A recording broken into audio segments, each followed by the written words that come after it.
Əziz dostlar, bəli, Şirvan aşqılığının gənc nümayəndəsi Cavid Mərdaloğlu'nu səhnəyə dəvət edirik, buyursun.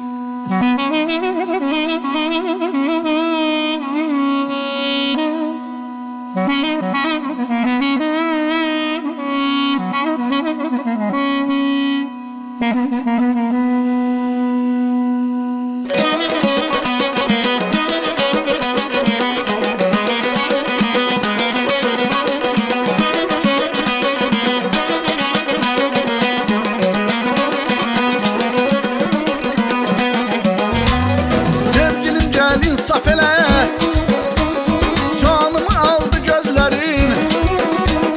Sevgilim gel insaf elə, canımı aldı gözlerin. Dert bilməyəm bu könlümə, dert bilməyəm bu könlümə. Ey adalaq saldı gözlerin, gülüm sənin o gözlerin, yarım sənin o gözlerin, gözəl sənin o gözlerin.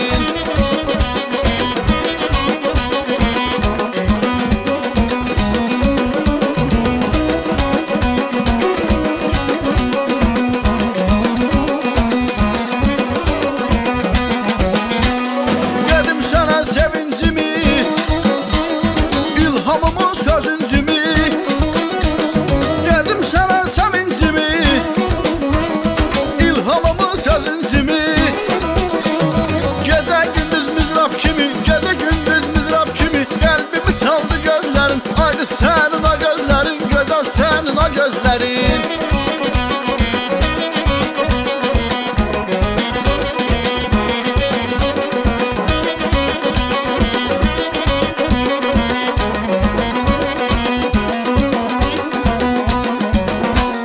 Benimle sen son bu günde, meclislerde toy düğünde.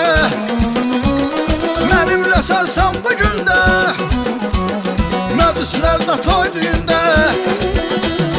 Aşık beylerin könlünde, aşık beylerin könlünde. Ömür kaldı gözlerin, yarım senin o gözlerin, güzel senin o gözlerin.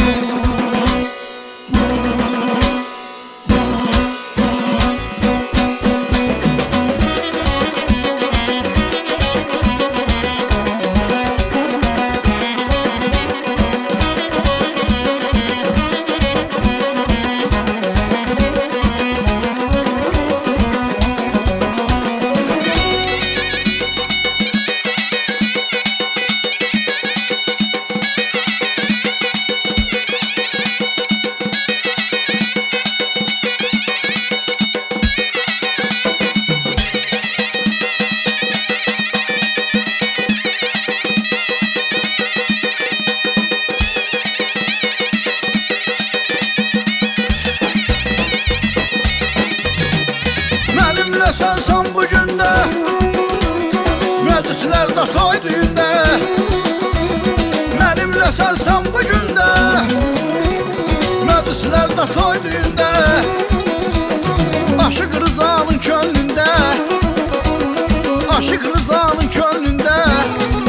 Eğlenir kaldı gözlerin, gülüp senin o gözlerin, yarım senin o gözlerin, gülüp senin o gözlerin. Yarım senin o gözlerin, güzel senin o gözlerin.